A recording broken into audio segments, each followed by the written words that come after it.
Information technology has been revolutionizing the way people communicate with each other. The power to which it has grown, the way in which people exert influence over their peers, though it had a very humble beginning. It has its humble beginning from the days of emails, mailing lists, and bulletin boards, and which was radically transforming into different kind of a sphere and a space with the advent of the social media platforms. It almost appeared that the social media platforms were the harbingers of the democratic process. They were seeding the way for a democratic process. They moved on to an extent that they could represent an idea. They have become the spaces for social mobilization in the progressive lines, which we could see them in the form of Arab Springs, Occupy Wall Street movements, and in India, we saw them in the form of the Nirbhaya movement that we had, and also the anti-corruption movements. But what is the state of it today? Are they the same? Are they the same? Is the question that is pondering everywhere. The same social media platforms have been now encroached by a few oligopolies, and all this progressive content that they had is a thing of the past. And we see the kind of data that is being produced or generated through these social mediums. There are close to 50 billion devices which are going to either capture the data or generate the data by the year 2020. And we see that the total amount of data that is being generated or produced today is close to 35 zettabytes. What is 35 zettabytes? What is a zettabyte? A zettabyte is 1 followed by 13 zeros gigabytes, or rather it is going to be 35 billion terabytes of data. This is the amount of data that is being generated in a span of a year. And who are going to produce it? The people around the world are producing this data.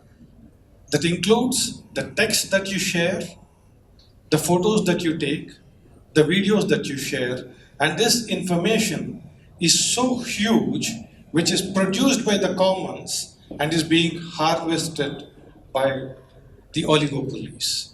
Here is the problem of the future. With 50 billion devices by 2020, capturing the data or generating data, what is the data that is being generated? I see that this audience has got a good amount of the Zen generation. People belonging to the X and Y generations either started getting their information documented in the forms of emails, maybe in their youth or later part of their youth. But the millennials, they had started their complete data being documented in their early teens or late adolescence. But now, what is happening with the Zen generation? Even before you are born, even when you are in the embryonic stage, the fetal data is also being documented or generated or kept, which is being harvested by the oligopolies. And when you look at it, when you look at what kind of data is being harvested, it is not the data of your age, it is not the data that has your height, it is not the data of your academics alone.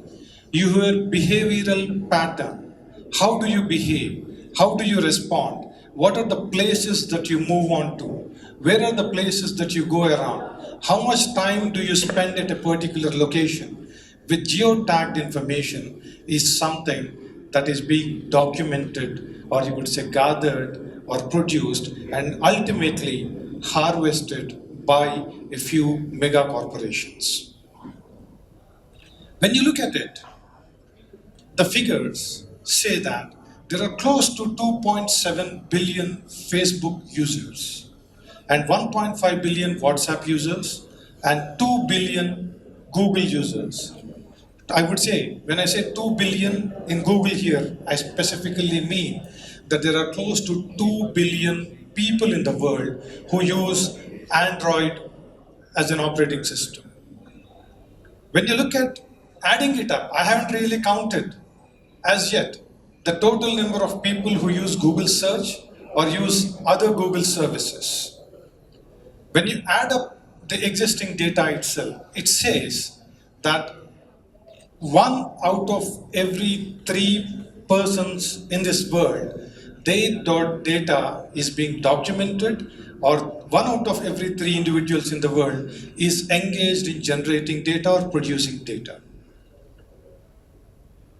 And it essentially also means anyone who is young is engaged in producing data, generating data, or is his behavior or her behavior is being captured. What does it mean to us? And what does it mean to the world today? Our behavioral pattern, our likes and dislikes, our consumption patterns, our data essentially, we as a commodity are being sold off to advertisers. This was a decade back. Are we still stuck there? Is the question that ponders now. When you look at it, what it is today, there is a UK Parliament report which says that Facebook should not be allowed to behave like digital gangsters in the online world, considering themselves to be ahead and beyond the law. This is being said by the UK Parliamentary report.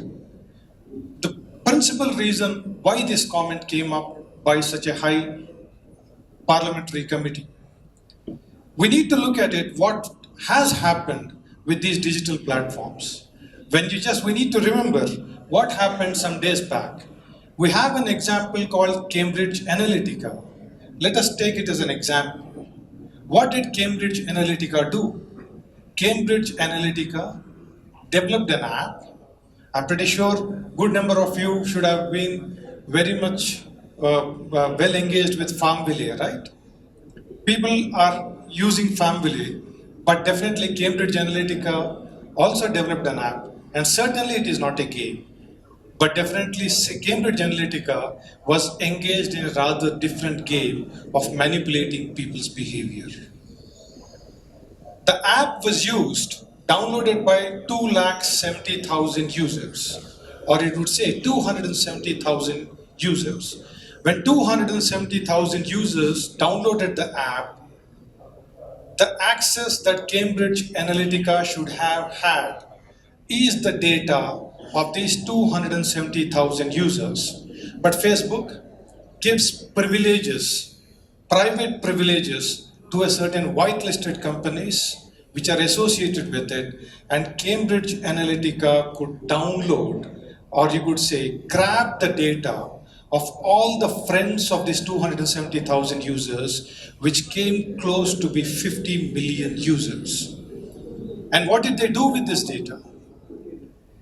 We know what response an individual A would be giving to a particular development, be it political, launch of a product, or launch of a new brand, or about a movie. They send information to manipulate the voters in favor of a particular political party.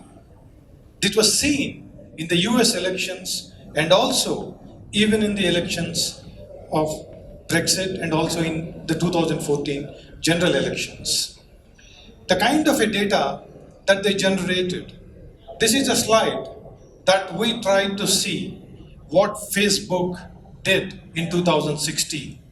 You can just see that Facebook has the complete data of the caste and class-based analysis of every Indian citizen. They have collected it globally, but here it very clearly explains that if you want to advertise a particular product, you could send targeted messages to a particular caste, people be associated with a particular caste, and also among them, who are rich, if you want to segregate it by their economic class, you still have an option to segregate them. And you see, there is another possibility of excluding a section of people that the very existence of a product is not even known to a section of people. It means targeted advertisements. In a world that we live in, either we afford to buy some product or not, but we have a right to know about its existence.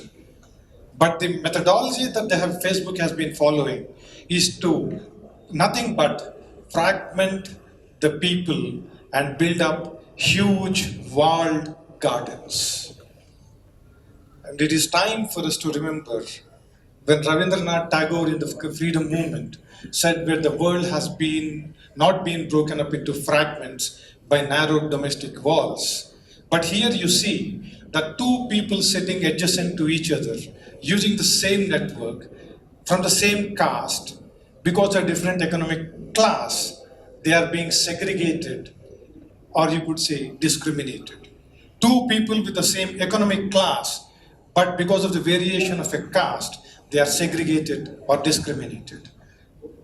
And the next slide shows us that it is not just a caste database that they have been segregated. The subcasts of the people also have been documented by Facebook.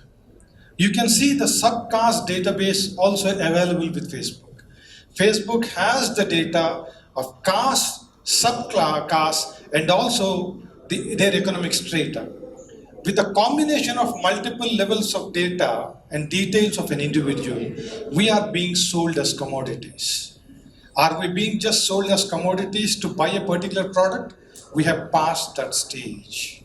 We have passed that stage, and I think this is an important thing that we would like to see. Is it just the case with India? Definitely not. Even in the US, it allows targeting people in other countries as well, either be it on the name of race, be it on the name of caste, be it on the name of ethnicity, be it on the name of linguistic identity or any other kinds of identity. This is a slide that was exposed by ProPublica in its report of how the citizens of the US were stratified and used for targeted campaigning or targeted advertisements. Now, we have moved on to a phase where the world is moving from manufacturing consent to manipulating choice. This is a worrisome issue. From manufacturing of consent, we are being moved into a situation where people are being manipulated or manipulating on choice. When you look at it, then this is the slide that gives us a detail about the 2014 general elections in India. 160 of the 543 parliament seats that were contested, social media had a very strong impact on influencing the voters to vote in favor of a political party. Of these 160 parliament seats, what was the scale of people who were using social media then? It was very minuscule, or you could say very small fraction of what it is today. It was close to 227 million messages that were sent in the year 2014. But what are the messages that are being sent today? There are billions of users and billions and hundreds of billions of messages that are being generated. What is the way and the path forward? In the Indian elections, the data very clearly says today that there are close to 300 million WhatsApp users in the country alone. And when you look at WhatsApp, every individual explicitly expresses himself according to his passions, according to his associations and the lineages. We are there in family groups, we are there in community groups, we are there in school groups. It gives every finite and minute information of every individual. While there is a cap on anyone to use it for a progressive purpose, that the maximum number of forwards that can be done on WhatsApp is 5 in India and 20 in other countries. But now, the API of WhatsApp, as announced by Facebook, very clearly says that it is open for big businesses to be able to broadcast any kind of messages. Now, in the Indian scenario, in the year 2014, how was the manipulation done? The ruling and the opposition party then and the ruling and opposition party now, which are both the same, were engaged directly with Cambridge Analytica, and Cambridge Analytica announced it in its website saying that this is a case study of their success of how could they influence people to vote for a particular political party. And the big businesses backing political parties, big businesses directly supporting the elections, or they paying or engaging directly with Facebook or Google or any of these social media platforms, the way in which the elections are going to be manipulated, or the people sitting here or people across in large will be manipulated, one will be only naive to say that it would be having zero influence.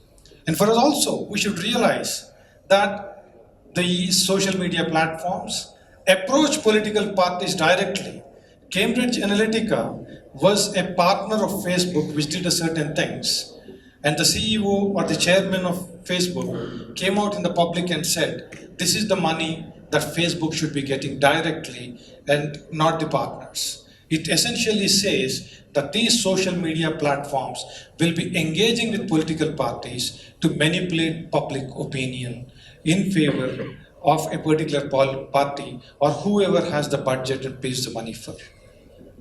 With Google, Facebook, WhatsApp, in a big way, associated in manipulating public opinion in favor of a political party, I think it is time for us to recollect what has happened in the 70s, the Esimolar conference on the gene technologies, on the modern gene developments that have happened. They came forward and said that genetic technologies have to be utilized for a purpose which is going to take forward the mankind in a progressive way. And they have sat down and scripted the way in which the gene development and the research should happen forward, that should be taken forward. And now in today's day, we need to realize that the time has come for one more rethinking on the aspect that the artificial intelligence techniques and the machine learning algorithms, which are being now used for harvesting data and manipulating public minds, need to be restricted to the in favor of the mankind and not for such manipulating purposes. And I think we need to resolve that into that heaven of freedom, my Father, stop the subversion of democracies and let the country awake.